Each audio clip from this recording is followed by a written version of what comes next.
So what we're seeing is that with a new standard like this coming on board, it's a great opportunity because what it means is it's not just companies that are in the the tablet space, the mobile phone space, but also domestic appliance companies and stuff like that can now suddenly start using this connector as a standard way of powering their products.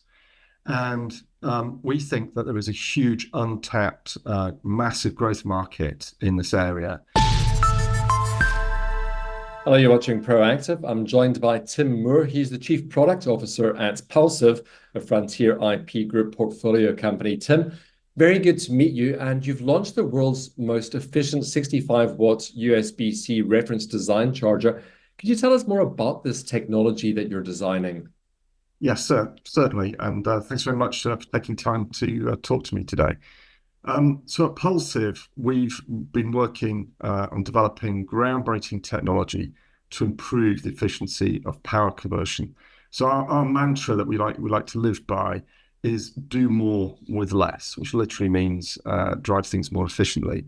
So what we've done in the last few months is take that technology and create end-to-end reference design, which allows people to build very, very efficient, very cool running. So much low temperature running 65 watt USB-C product. And we're really targeting these at in-socket applications or in-desk, in furniture type applications where you need the product to run efficiently, but more importantly, to run cool for all sorts of safety reasons. Take us through the benefits. So obviously, efficiency is one of the big benefits, but take us through some of the other benefits like cost and reliability, Tim. Well, that's right. So with something that runs efficient, that for me is it's a function. What really, what that really means is that the system runs cool, so it runs at a lower temperature, and what that then gives you is a system that is not only safe, but because it's running at much lower temperature, it is also more robust and hence more reliable. So there are components on these types of designs, such as electrolytic capacitors, that are very sensitive to running at high temperatures, and that reduces their lifetime. So when you're looking at a system like ours and you're putting it in the wall in an in-wall socket or in furniture, that needs to last a long time. It can't last just like a couple of years. It's got to last sort of like 10, 20 years. And in order for that to happen, you've got to really be looking after all those components on in the circuit, and therefore that means running at a cool temperature.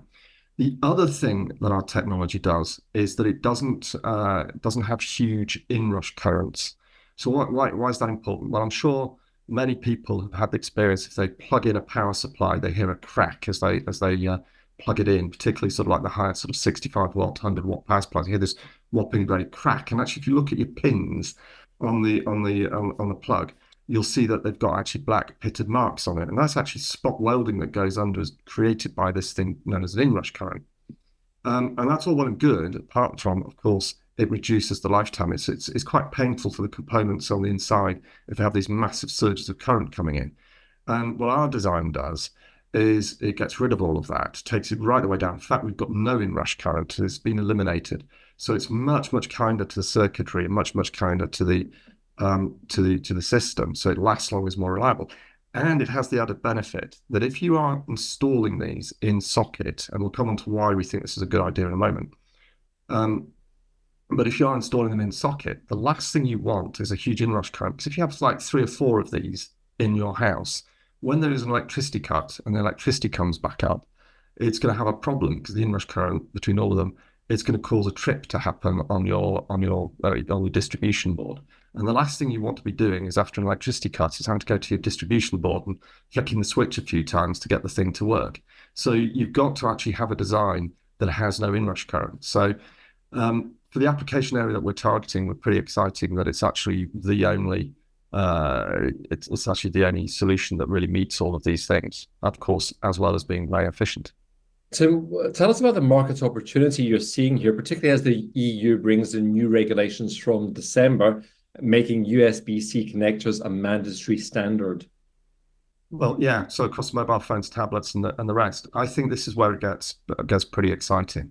So what we're seeing is that with a new standard like this coming on board, it's a great opportunity, because what it means is it's not just companies that are in the the tablet space, the mobile phone space, but also domestic appliance companies and stuff like that can now suddenly start using this connector as a standard way of powering their products.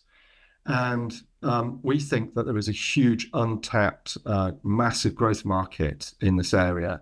And let me explain a little bit more about that. So this year, we know that the iPhone 16 we're coming out, one of the big plays in that is this thing called fast charging, which I think we're going to see a lot more of, mainly because the battery chemistry is now shifting to allow more and more fast charging. You're seeing companies such as Nyobolt, Ekin, and others come online with their technology, which increases the lifetime of the cell and allows us to do faster charging.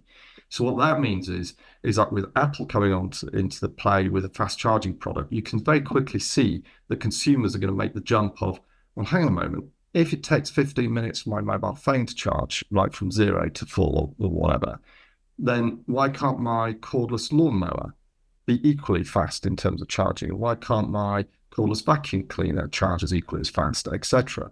So I think what we're going to see is a sudden pull of consumer demand to suddenly wanting to have cordless products that are as powerful as main products and charge quickly. And the best way of being able to do that, of course, is to have faster charging. In fact, you can already see it already happening in the power tool industry. Cordless power tools, big companies like DeWalt in the pro end of their products, are making big claims such as, the convenience of cordless, the power of corded. So there's already a trend there, and we're already beginning to see some more niche brands come on market with fast charging cordless vacuums, for example. So we know that the world of fast charging is going to increase massively. And what do you need for that? You need high power USB-C power supply, so 65 watt and above. And ideally, that consumer pull, I think, is going to lead people to wanting to have in-wall sockets. Having wall warts, those power supplies you put on the wall, as the name suggests, it's a wart on the wall. They don't look too good. People forget about it. It's not a good solution. Having the power supply in the socket or built into the desk or whatever, and just having it there is a really neat solution. And as these powers go up, and as we head towards 240 watt, which will be the next product that the Nest Electronics design that Pulsive will be launching, as we go there, what we're going to see is like monitors being powered off a 240 watt USB-C connection. So suddenly even your absolute spaghetti mess of cables around your desk or around your laptop and stuff like that will be reduced down to a couple of cables. And I think this is where it gets quite exciting. I think where a lot of consumers and users really want to go. Tim, outside of USB-C, does Pulsive's technology have other applications? Yeah, absolutely. So our technology is all about AC to DC conversion in terms of electrons, and doing that very efficiently. It also works the opposite way, DC to AC. So we are obviously active in solar and generation type projects. And we've got a very, very exciting concept that's coming online, which I think is a bit of a beta. But we'll be talking more about that in the next couple of months. I hope you'll keep us informed about it, Tim. Thank you very much for speaking with us today. Thank you very much indeed for your time. Thank you. That's Tim Moore, Chief Product Officer at Pulsive.